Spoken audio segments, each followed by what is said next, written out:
Okay, so this video I'm very excited for. Peter's title says it's a big episode. It's looks like the longest. It's almost a full hour, so I'm definitely gonna maybe break this up into 3 parts or two. I'm not sure yet. Um, I do want to give maybe a trigger warning. I'm sure there's gonna be things that maybe Manis says that I disagree with or I don't feel the same way, and maybe Peter, I don't know yet. I've never seen this, but we're here to learn, we're here to listen. So if I don't agree with something or if I have a different view on something, that's just what it is, okay? And we could discuss it later on. And but just a fair warning, I might disagree with some things. Let's get into it. This is about teaches me about relationships. All right. I don't know how far I can go. Oh, I don't know how far I can go with this. I'm going to try that. I don't need God to tell me how to have sex. So I'm going to be coming out of here changing some. wow. Okay. So right away, starting hot and heavy. Okay. Peter saying so I'm going to be coming out of here changing some of my behaviors maybe. Of my behavior, maybe. Yeah, it's going to turn nasty. Nasty. Well, now you're getting personal. The relationship between husbands and wives has become pornography. The confusion about gender, it is not good. You're getting married because you're looking for love. You'll never have intimacy. Two things are killing marriages: love and sex. I believe I have morality. So two things are killing. Was that what he said? Marriage? Two things are killing marriages: love and sex. Okay, I'm interested to hear what he has to say about that.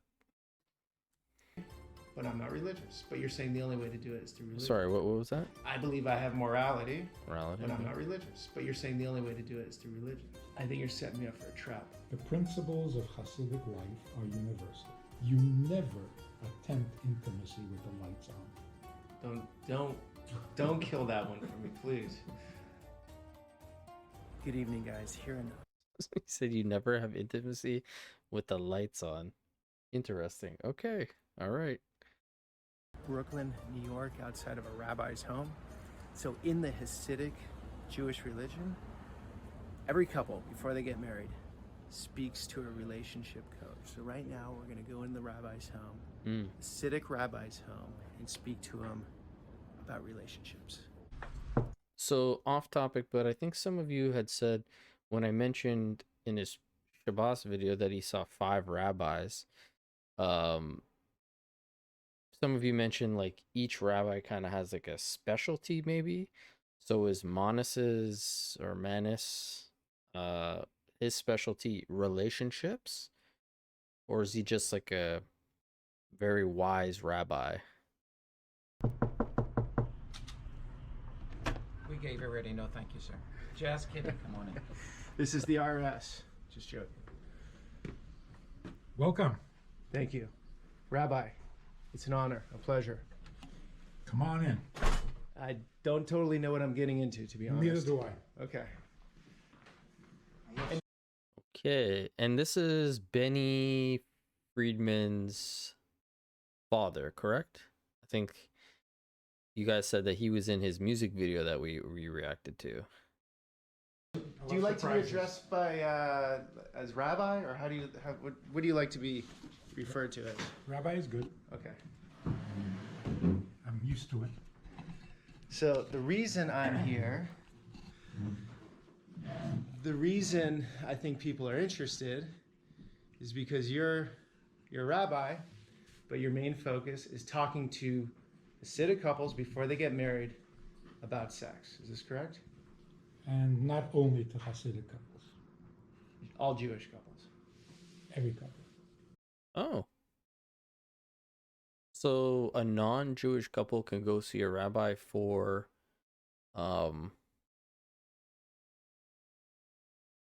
counseling. Okay. Catholic. Yeah. It's a universal thing. Okay. I think most people are into it. Oh, actually, yeah, I guess that would make sense because I love Seinfeld, and in Seinfeld, I think Elaine used to go see the rabbi that Jerry used to see. Um, so that makes sense. I don't think Elaine's character was a Jewish character. Bennis? I can't remember. I actually wrote a book on the subject Mm-hmm. called The Joy of Intimacy. Okay. And the theme of it is that intimacy is sorely lacking in our relationships. It's like nothing is intimate anymore since the 60s. When they took all the intimacy out of intimacy. So the 60s movement. Yeah, it was like So is that like the drugs, sex, and rock and roll type of thing? Like people kind of push the intimate thing away because they just wanted to have a good time all the time? free love, Mm-hmm. free of what? Free of intimacy, Free of rules. free of rules, free of commitment, free of attachment. Mm-hmm. It just became empty pleasure. Mm-hmm. And now we're paying the price. In fact, I think the Me Too phenomenon Mm-hmm. is not a lack of respect for women, it's a lack of respect for intimacy. And that's where That's an interesting take on it. Because I don't think those women would have been intimate regardless if intimacy was on the table. I mean, the men definitely maybe could have approached them in a more intimate way instead of the way that they approached them. I could see that. Yeah, okay.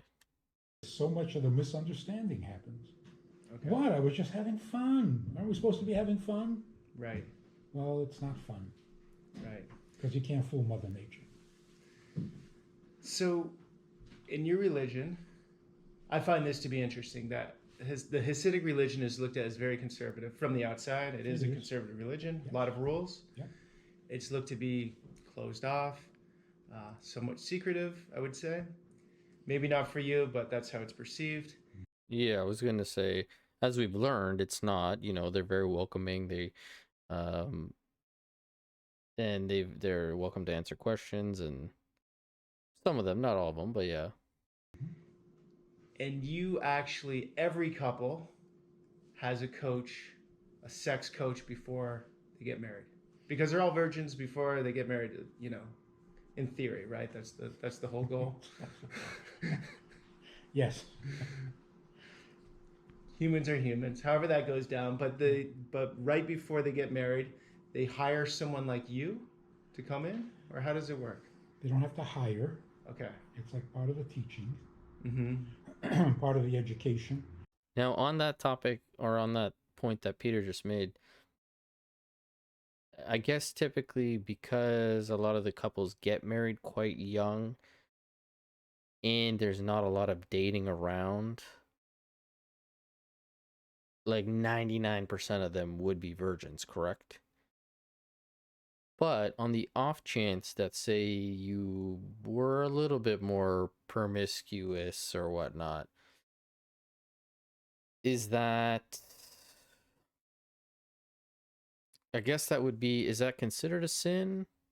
Is that not one of the commandments? Does that fall under something that wouldn't be obviously approved? I'm sure I'm wording this incorrectly, but hopefully one of you guys gets what I'm saying. It's marriage counseling, premarital, not sex counseling. Oh, okay. And that's one of the important points. Sex is not treated as some exotic subject. Okay. It's life. Right. It's marriage. That's why we're here. It's how we're here. Yeah. Yep. Just didn't happen. Okay, so So you don't have the talk. You know how American couples, right. they're going to sit their kid down and have the talk? Mhm. Terrible. That idea? Yes. Why? because you're treating it like something out of the ordinary, Taboo. taboo, or dangerous, or scary, or I mean, in my opinion, I think the talk, as he puts it, is meant to be more of an educational thing, like a preparational thing for kids, not to prepare them to do that while they're at that stage, but to maybe anticipate how it should be done, what to expect, what you might not want done. At least that's how I would look at the talk. But yeah. just talk. Don't make it the talk. So Okay, yeah, fair enough, fair enough. I guess don't make a big production of it, but I think that like the talk is an important conversation to have, especially in this day and age when kids seem to be becoming very sexually active at a much younger age. Like I've heard of people like 11 years old, starting to have sex and stuff, which is crazy to me. I don't know how far I can go with this. I'm going to try though. Let's just pretend I'm, a Hasidic Jewish man coming in, about to get married. What are we going to do here? What's our talk? And it's not the talk. I understand, Okay. but what's our talk? So there are two themes. Uh-huh. One is intimacy versus sex, Okay. and the other is male and female. These are two areas in which we are so dismally ignorant. How so? Wait, anybody talk about sex? To me? Yeah. No. What? Nothing. You're I grew up Protestant. It's a taboo subject. 0. I don't know what that means for Peter. He grew up Protestant. As you can tell, I'm not very good on the religions and knowing the differences and whatnot. In school, we definitely had a sex ed class or sex education class. In Canada or Toronto, at least, we had Fully Alive. And within the Fully Alive book, I think we start them in grade maybe 4 or 5. And, they'll show you the photos, like pictures of a penis and like drawings of a penis or a vagina and explain all the body parts and how this and this and this works. So it's an educational course. And most of the time the kids are there like giggling because it's such a funny subject to us as when we're young. But I wouldn't say it's taboo, and this could have just been my mom because she's a little bit out there, but she told me about all that stuff pretty early, and so I knew a lot of it before even the Fully Alive class. So I wasn't as like he at the time. I was kind of like, oh, I already know this. So I do think it's good to have this conversation. I don't know. I don't know why they keep people see it as a taboo thing. I had to figure it out. Right. It's assumed you'll figure it out. The birds and the bees figured it out, you'll figure it out too. Right. Like somebody said to me, I don't need God to tell me how to have sex. Yeah, that's true.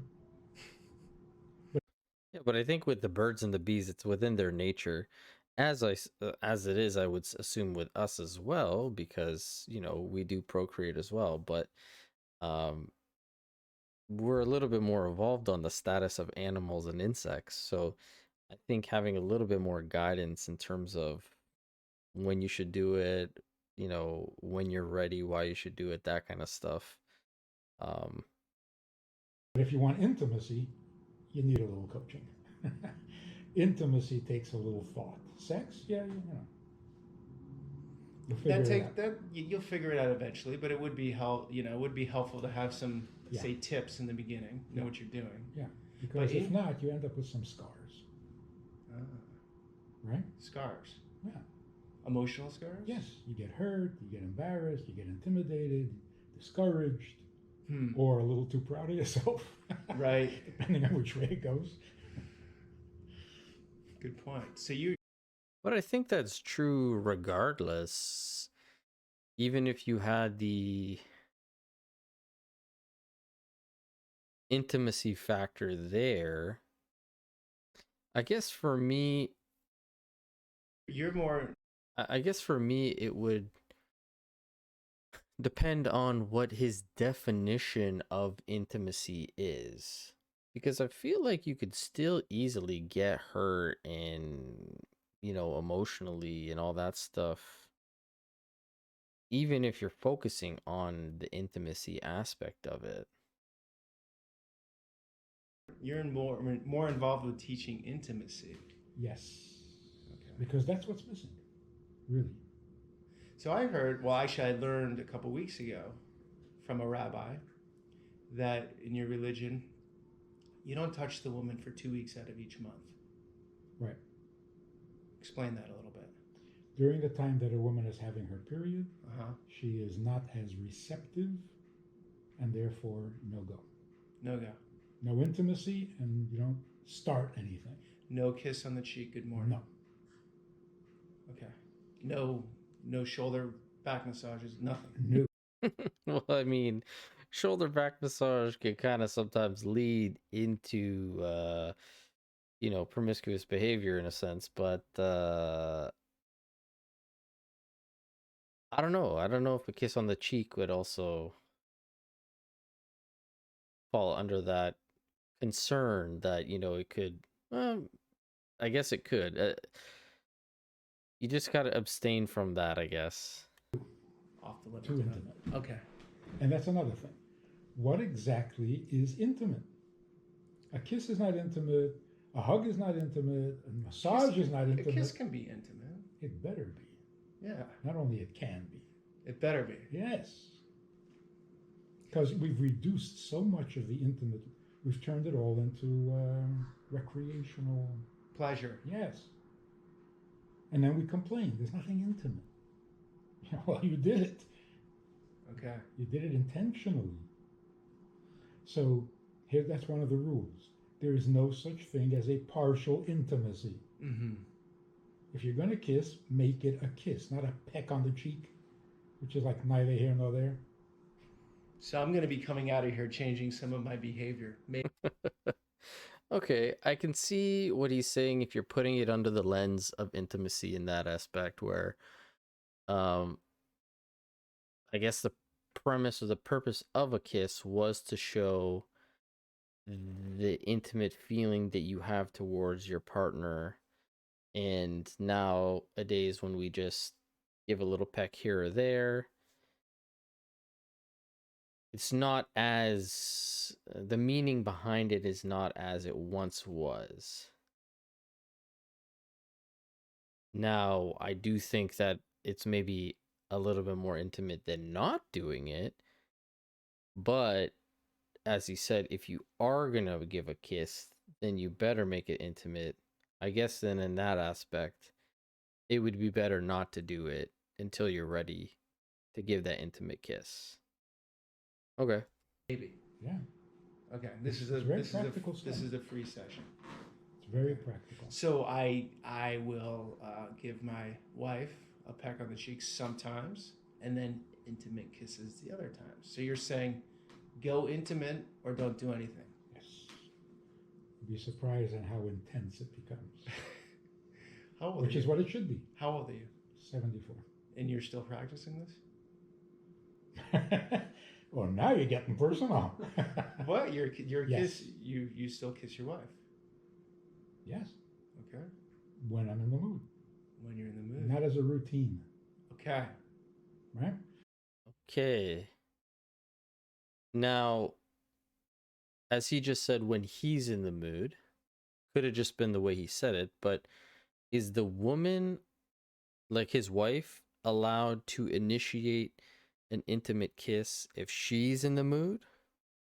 Or is it only when he's in the mood? Same thing with saying I love you. It's lost all its meaning. Everything in repetition all the time loses its meaning, right? Hi, I love you. Bye, I love you. Okay, I love you. Let's get divorced. Okay, I love you. Okay. So where do you think society is falling short right now? Since you're here to help people, what's the biggest problems that All you right, so see? get right to the issue. Yeah, please. Okay, so I definitely agree with what he just said there, where the repetition could make it have less and less meaning. Um,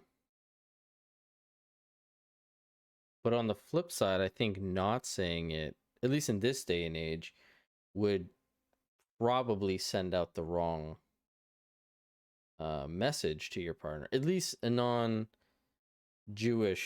like if me and my wife, if all of a sudden I stop telling my wife when I'm heading out to work, bye babe, love you, you know, I'll see you later, whatever the case may be, or when I get home, you know, I think if I just cold turkey cut that out and stopped it, I don't think she would like that. But I guess if I was in a Jewish relationship, it would be a little bit more normal not to say it unless, as he said, it was like you're feeling it. To the jugular. But I think on that note, I'll probably pause it here. I think it'll have to be more parts than the 2 to 3 that I thought it might be. But I'll catch you guys on the next part, okay?